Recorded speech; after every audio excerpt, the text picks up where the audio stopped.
Friends, मैं दीपक कुमार मिश्रा आप सभी का बहुत-बहुत स्वागत करता हूं अपने यूट्यूब चैनल पे। आज हम लोग हिस्ट्री का बहुत ही इम्पोर्टेंट टॉपिक जहां तक हम लोग पढ़े हुए थे पाषाण युग, उससे आगे हम लोग चलते हैं सिंधु घाटी सभ्यता पार्ट 1। तो इसको हम लोग बहुत ही ज़बरदस्त तरीके से, अच्छे तरीके से देखेंगे, पढ़ेंगे और इसको समझेंगे। स मेन एक्चुअली विद्यार्थी लोग को होता है कि समझना है, किस ढंग से आप समझते हैं इस किसी भी टॉपिक को, उस पे डिपेंड करता है आपका मार्क्स किस तरह से आएगा, किस तरह से आप उसको देखते हैं। तो बहुत ही इम्पोर्टेंट ज़बरदस्त टॉपिक है आज सिंधु घाटी सभ्यता पार्ट 1। तो इसको हम लोग इंग्लिश में बोलते हैं इंडस वैली सिविलाइजेशन। विश्व की 4 प्राचीनतम सभ्यता में से एक है। सिंधु घाटी सभ्यता जो है विश्व की 4 प्राचीनतम सभ्यता में से एक है। इसमें कौन-कौन सभ्यता है विश्व में जो सबसे पुरानी सभ्यता में आते हैं? सबसे पहला तो मेसोपोटामिया की सभ्यता जो विश्व की सबसे प्राचीनतम सभ्यता है। इसके अलावा मिस्र की सभ्यता है।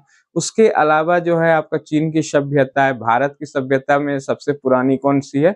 सिंधु घाटी सभ्यता। इसको हम लोग बाद में देखेंगे, इसको हड़प्पा सभ्यता भी कहा जाता है। तो आते हैं, एक तरफ से देखते हैं हम लोग और आप लोग पूरा धैर्य से इसे देखिएगा, पढ़िएगा। इन लड़का लोग बहुत स्मार्ट तरीके से आजकल पढ़ते हैं, स्पीड बढ़ा देते हैं। तो स्पीड बढ़ाने से काम नहीं चलेगा, धैर्य धैर्य से ही पढ़ना पड़ेगा और उसको समझना पड़ेगा। जब तक आप समझोगे नहीं, उसको स्पीड बढ़ा के पढ़ने से वो तो फालतू का टाइम लॉस हो जाएगा। इसीलिए आप लोग धैर्य से देखा करें। नेक्स्ट है, विश्व की 4 प्राचीनतम सभ्यता में से एक है। तो अभी हम बोल ही रहे थे, विश्व की 4 प्राचीनतम सभ्यता कौन-सी है? मिस्र की सभ्यता। इसको हम लोग इजिप्ट की सभ्यता भी कहते हैं। इजिप्ट इसका पुराना नाम था। सॉरी, मिस्र की सभ्यता बहुत ही इम्पोर्टेंट टॉपिक है। अब आते हैं मेसोपोटामिया की सभ्यता। मेसोपोटामिया की सभ्यता को सुमेरियन की सभ्यता भी कहा जाता है। मेसोपोटामिया की सभ्यता को सुमेरियन की सभ्यता भी कहा जाता है। ये सबसे पुरानी है, विश्व की 4 में से सबसे पुरानी है। फिर आते हैं तीसरा नंबर पे सिंधु घाटी सभ्यता, ये तो अपने भारत का सभ्यता था। और चीन की सभ्यता चौथे नंबर पे। लेकिन सबसे प्राचीनतम सभ्यता कौन-सी थी? मेसोपोटामिया की सभ्यता। बहुत ही इम्पोर्टेंट टॉपिक है। मेसोपोटामिया की सभ्यता सबसे प्राचीनतम सभ्यता मानी जाती है। ये इराक के नज़दीक ही है, टिग्रिस नदी के पास है मेसोपोटामिया की सभ्यता। इसे सुमेरियन की सभ्यता भी कहा जाता है। बहुत ही इम्पोर्टेंट है, टिग्रिस नदी और यूफ्रेटस नदी के बीच है और इसका काल 4000 से 3500 ईसा पूर्व के बीच मानी जाती है। इसलिए क्लियर हो गया होगा कि मेसोपोटामिया की सभ्यता सबसे प्राचीनतम सभ्यता है। लेकिन इसके अलावा विश्व की 3 अन्य सभ्यता भी हैं, जिसको बोलते हैं मिस्र की सभ्यता, मेसोपोटामिया की सभ्यता और चौथा नंबर, तीसरा तो सिंधु घाटी अपना है ही, चौथा है चीन की सभ्यता। ये सभी इम्पोर्टेंट टॉपिक है, बहुत ही इम्पोर्टेंट क्वेश्चन इससे उठते हैं।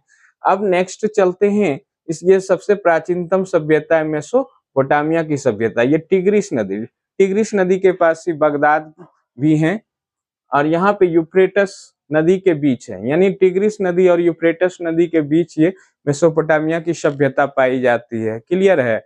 नेक्स्ट आते हैं, अब आते हैं सिंधु घाटी सभ्यता को भारत की सबसे प्राचीनतम सभ्यता मानी जाती है और विश्व की प्राचीनतम 4 सभ्यताओं में से एक है ये। क्लियर? अब है, इन्हें हड़प्पा सभ्यता भी कहा जाता है। वाजिब सी बात है, बहुत ही क्लियर बात है।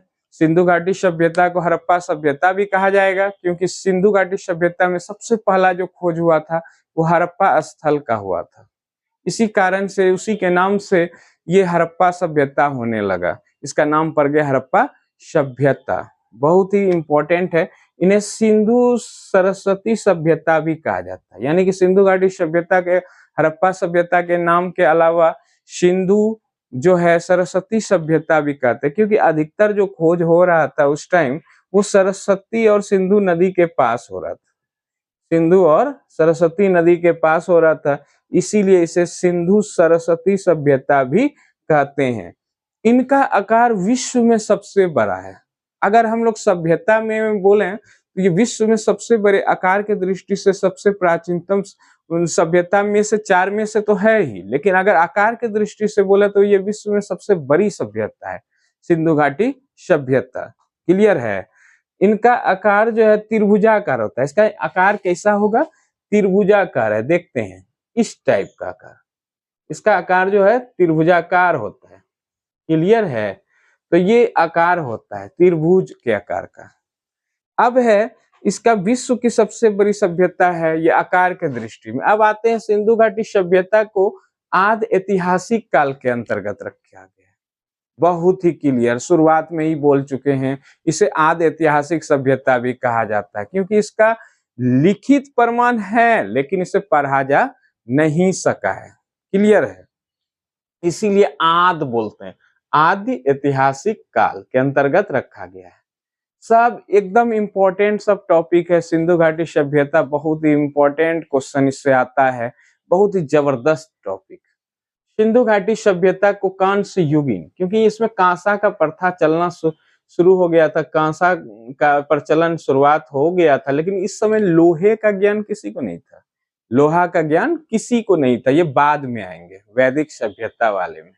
तो कांस्य युगीन सभ्यता भी कहा जाता था क्योंकि कांसा का प्रचलन ज्यादा था। सिंधु घाटी सभ्यता का काल ज्ञात नहीं है, अभी हम बोल चुके हैं सिंधु घाटी सभ्यता लिखा हुआ है लेकिन कोई पर आज तक नहीं पाया है। अब तो धीरे धीरे अवशेष मिलना शुरू हुए, बाद में देखेंगे, उसी के आधार पे बोला जाता है। सिंधु घाटी सभ्यता का काल ज्ञात नहीं है, फिर भी इनका एक काल है, परिपक्व काल है, जो हम लोग के अनुसार अलग अलग बुक में अलग अलग राइटर अलग अलग काल बताएंगे, लेकिन मेरे अनुसार 2500 ईसा पूर्व से 1750 ईसा पूर्व के बीच इसका काल माना जाता है, जो कि बहुत ही इंपॉर्टेंट है। कहीं कहीं 2400 से 1700 भी रहता है, लेकिन 2500 से 1750 बहुत ही इंपॉर्टेंट है, रहता है, इसका काल माना जाता है। सिंधु सभ्यता के निवासी द्रविड़ और भूमध्य सागरीय थे। सिंधु घाटी सभ्यता के जो निवासी थे, जो आदमी थे वहां के, वो द्रविड़ लोग थे और भूमध्य सागरीय थे, यानी कि भूमध्य सागर जो भूमध्य सागर एरिया से वो आए हुए थे। कई लोग बोलते हैं वो सेंट्रल एशिया से भी आए हुए थे, लेकिन ये सबसे सटीक है द्रविड़ और भूमध्य सागरीय, क्लियर है। नेक्स्ट है सिंधु घाटी नदी की सभ्यता जो है, सिंधु घाटी की सभ्यता नगरीय थी। नगरीय का मतलब होता है उसकी सभ्यता शहरी थी, नगरीय टाउन, नगरीकृत थी, यानी ग्रामीण सभ्यता उसकी नहीं थी, नगरीकृत थी उसकी सभ्यता, क्लियर है। नेक्स्ट आते हैं सिंधु घाटी की सभ्यता नगरीय थी, हो गया। सिंधु घाटी का सबसे बड़ा स्थल अगर बोला जाए, बाद में देखेंगे इसमें आगे चल के कि बहुत सारे स्थल की खुदाई हुआ था, और सिंधु घाटी सभ्यता का उस टाइम अगर हम लोग स्वतंत्र भारत से पहले का बात करें तो मोहनजोदड़ो इसका सबसे जो था सबसे बड़ा स्थल मोहनजोदड़ो, ये सिंधु नदी के पास ही है, ये सिंधु नदी के पास है। इसका जो बाद में देखेंगे इसका खुदाई किसने किया था, उत्खननकर्ता कौन थे, राखालदास बनर्जी। तो इसको हम लोग देखेंगे क्लियर, ये सबसे बड़ा स्थल, ये सब सिंधु सभ्यता का भारत में सबसे बड़ा स्थल राखीगढ़ी है, ये हरियाणा में है, क्लियर सी बात है। भारत में अगर बोला जाए स्वतंत्र भारत में सबसे बड़ा स्थल कौन सा है अभी वर्तमान में, राखीगढ़ी है, ये हरियाणा के पास स्थित है। नेक्स्ट आते हैं सिंधु सभ्यता का बंदरगाह कौन सा है, लोथल और सूतकोटदा है, ये गुजरात में है, दोनों बंदरगाह ये गुजरात में, ये कच्छ के रण के पास है सूतकोटदा, और लोथल है भोगवा नदी, बहुत ही इंपॉर्टेंट है। सिंधु घाटी सभ्यता में सबसे बड़ा स्थल सबसे बड़ा स्थल नहीं बोलेंगे इसको, सबसे पहला स्थल हड़प्पा, और हड़प्पा जो है इसका किसके देखरेख में हुआ था, किसके निर्देशन में हुआ था, जॉन मार्शल, बहुत बार एग्जाम में आ चुका है। हड़प्पा स्थल की खुदाई जब हो रहा था तो यहाँ के महानिदेशक कौन थे, पुरातत्व विभाग के महानिदेशक कौन थे, ये क्वेश्चन आता है, जॉन मार्शल थे, क्लियर है। नेक्स्ट आते हैं हम लोग, इसका खुदाई किसने किया था, उत्खननकर्ता कौन थे, राय बहादुर दयाराम साहनी के द्वारा 1921 ईस्वी में खोजा गया था, जो रावी नदी के पास स्थित है, यानी कि बहुत क्लियर सी बात है कि ये रावी नदी के पास है। ये सिंधु घाटी सभ्यता को हम लोग क्लीन और अच्छे से पढ़ने जा रहे हैं। अब हम लोग देखते हैं सिंधु घाटी सभ्यता के खोज चार्ल्स मैसन के द्वारा किया गया था 1826 ईस्वी में। इन्होंने पाकिस्तान का, उस समय के पाकिस्तान जो भारत के अंडर ही थे, भारत के ही अधीन थे, भारत में ही मिले हुए थे, उसका दौरा किया और पता किया कि यहाँ पे कोई सभ्यता है, कौन सी सभ्यता है उसको भी पता नहीं था, और उन्होंने अपनी पत्रिका एक निकाली, उस पत्रिका का नाम था नैरेटिव्स ऑफ जर्नी। इसमें इन्होंने बताया कि कोई सभ्यता अगर अच्छा से खोजा जाए तो कोई सभ्यता उसमें है। तो अब देखते हैं, नेक्स्ट आते हैं 1856 ईस्वी में। दो बंधु थे, बर्टन बंधु थे, दो बंधु यानी भाई, बंधु का मतलब होता है भाई। दो बंधु थे 1856 ईस्वी में, उसका दोनों भाई का नाम था जेम्स बर्टन और विलियम बर्टन। ये ये दोनों भाई इंजीनियर थे। कहने का मतलब है बर्टन बंधु जो थे दोनों इंजीनियर थे, जेम्स बर्टन और विलियम बर्टन। ये दोनों एक बार, ऐसे तो भारत में खुद जो है रेल का स्टार्टिंग हो चुका था 1853 ईस्वी, लेकिन जगह जगह पटरियों को खोदने का, पटरियां बनाने के लिए गए थे। तो ये दोनों इंजीनियर कराची से लाहौर के बीच पटरियों की जो है अच्छे से उसको पटरी बनाने, जिससे कि ट्रेन चल सके, उसके लिए गए थे। तो वहां पे इन्होंने देखा कि ईंट वगैरह बहुत सारे पाए जाते हैं, यहाँ पे ईंट के जो अवशेष मिले उससे तो इन्होंने धीरे धीरे करके पटरी को बना लिया। लेकिन एक चीज उसके दिमाग में आया कि ये ईंट कहाँ से आई। कहने का मतलब है पहले के युग में उसको एक चीज का आभास हो गया कि पहले के युग में यहाँ पे ईंट का प्रयोग किया जाता होगा, यानी कि यहाँ पे कोई ना कोई सभ्यता होगी। लेकिन इसके उसके बाद इन्होंने दिमाग नहीं लगाया कि कौन सी सभ्यता होगी। मतलब सबको लग रहा था कि कोई ना कोई सभ्यता होगी, लेकिन वो क्लियर नहीं कर पा रहे थे कि कौन सी सभ्यता यहाँ थी। तो अब देखते हैं अलेक्जेंडर कनिंघम। उसी दौरान 1853 से 56 के बीच इन्होंने कई बार जो है इस सब का, पुरातत्वविद थे वो भी, खगोलविद नहीं पुरातत्वविद थे, और उन्होंने भी कई बार ये कोशिश किया कि यहाँ पे कौन सी सभ्यता है, लेकिन उसको सफलता नहीं मिली। अलेक्जेंडर कनिंघम, तो उन्होंने बाद में देखेंगे कि भारतीय पुरातत्व विभाग का स्थापना भी किया है 1861 ईस्वी में।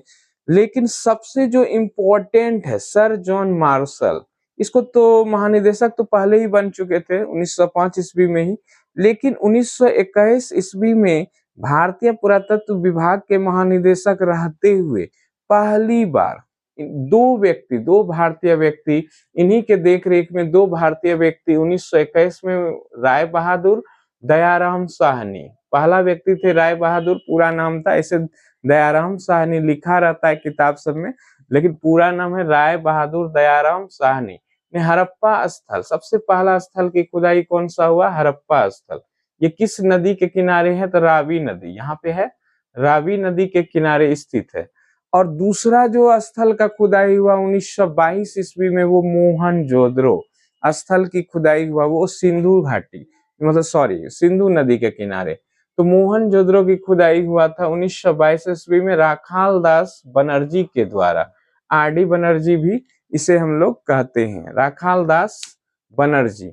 इस तरह से हड़प्पा सभ्यता या सिंधु घाटी सभ्यता के स्थलों का खोज होना शुरू हो गया। मतलब पहला तो हड़प्पा हो गया स्थल, इसीलिए इसी कारण से इसका नाम हड़प्पा सभ्यता भी कहते हैं। सिंधु घाटी सभ्यता के पहले भी हम बता चुके हैं, सिंधु घाटी सभ्यता भी कहते हैं, हड़प्पा सभ्यता भी कहते हैं, सिंधु सरस्वती सभ्यता भी कहते हैं।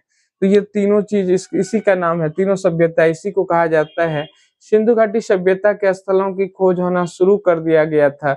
और आजाद भारत में, वेरी वेरी इंपॉर्टेंट क्वेश्चन है, आजाद भारत में बराबर ये पूछा जाता है सबसे अधिक खुदाई किस राज्य में हुआ था। आजाद भारत में सबसे ज्यादा खुदाई गुजरात में। इंपॉर्टेंट क्वेश्चन आता है एग्जाम में, क्लियर है। नेक्स्ट आते हैं, अब हम लोग आते हैं सिंधु घाटी सभ्यता का उद्भव कैसे हुआ। कहने का मतलब है इसका ओरिजिन क्या था, कहाँ से लोग आए थे। कहने का मतलब यह है कि सिंधु घाटी सभ्यता के लोग कहाँ से आके यहाँ पे बसे हुए थे। तो सबसे पहली बात क्लियर है कि सिंधु घाटी सभ्यता का उद्भव जो विदेशी मत था, विदेशी मत तो बोले सुमेरिन की सभ्यता से आए हुए लोग थे। सुमेरिन की सभ्यता से आए हुए लोग थे यहाँ पे। सुमेरिन मेसोपोटामिया का ही उसके अंदर का एक सभ्यता है, उसी को हम लोग सुमेरिन की सभ्यता बोलती हैं। बगदाद के तरफ है, इराक बगदाद के तरफ है। इसकी ये मत किसका था कि यहाँ के लोग सुमेरिन की सभ्यता से आए हुए लोग थे सिंधु घाटी में। तो ये बोले थे sir John Marshall, wheeler, garden child और डी.टी. कोशाम्बी ने। यानी कि विदेशी मत जो था वो कह रहा था कि सुमेरिन की सभ्यता से भारत में सिंधु घाटी सभ्यता का उद्भव हुआ है। क्लियर है। लेकिन भारत के जो कुछ विद्वान थे, खास करके द्रविड़, ये जो राखाल दास बनर्जी थे, इन्होंने कहा ये द्रविड़ लोग थे, यानी कि द्रविड़ जो है दक्षिण भारत की जनजाति वगैरह हैं, दक्षिण भारत के तरफ की हैं, और वहां से ये लाए आए हुए हैं। अभी भी देखे होंगे राहुल द्रविड़, उस तरह का नाम पड़ता है साउथ के तरफ। तो ये द्रविड़ थे। और दूसरा था आर्य थे, टी.एन. रामचंद्र ने कहा ये आर्य लोग थे, लेकिन इसका बात सबसे सटीक है, ये द्रविड़ थे। ये बहुत ही इम्पोर्टेंट है, सुनना सबका है कि कौन, सबका अलग अलग मत है। विद्वान का, विदेशी विद्वान अलग बोलेंगे, वो अपने स्टाइल से बोलेंगे। भारत के जो विद्वान थे, पुरातत्वविद थे, वो अपने ढंग से बोलेंगे, लेकिन क्लियर है ये द्रविड़ लोग थे। क्लियर है।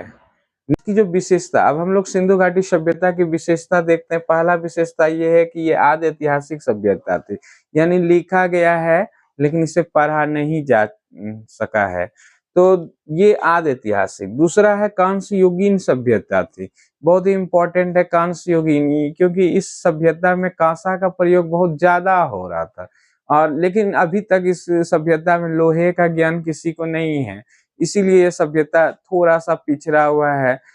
लेकिन फिर भी ये नगरीय सभ्यता थी, इसके चाल ढाल जो है बहुत ही नगर वाला, टाउन वाला था, और बड़े बड़े ईंटों के पक्के मकान बने होते थे। इसके अवशेष से ये पता चलता है। नेक्स्ट है नगरीय सभ्यता। नगरीय सभ्यता अभी हम जस्ट बोले, टाउन वाली सभ्यता, नगरीय सिटी वाली सभ्यता, कल्चर था, गेट थे चारों तरफ। शांति प्रिय सभ्यता थी, मतलब इस प्रकार के सभ्यता में जो है शांति था, कहीं कहीं को कुछ ऐसा लड़ाई वड़ाई का बात नहीं था, शांति प्रिय थी, सभी लोग मिलजुल के रहते थे। क्लियर है। नेक्स्ट है व्यापार प्रधान था, इसका व्यापार भी होता था। सिंधु घाटी सभ्यता के लोग मेसोपोटामिया की सभ्यता वाले लोगों से व्यापार करते थे, उसको हम लोग देखेंगे आगे। नेक्स्ट आते हैं, यह एक विस्तृत सभ्यता थी, मतलब कहने का मतलब ये संकीर्ण सभ्यता नहीं थी, ये फैला हुआ विस्तृत सभ्यता थी। और हम स्टार्टिंग में ही बोले थे कि सिंधु घाटी सभ्यता जो है काफी विस्तृत सभ्यता है, आकार में सबसे बड़ी सभ्यता है। इसका हम लोग सेकेंड पार्ट देखेंगे, आगे हम इसका सेकेंड पार्ट देखेंगे। आप लोगों को बहुत बहुत धन्यवाद, आप लोग ने पूरा सपोर्ट किया, इसके लिए बहुत बहुत धन्यवाद।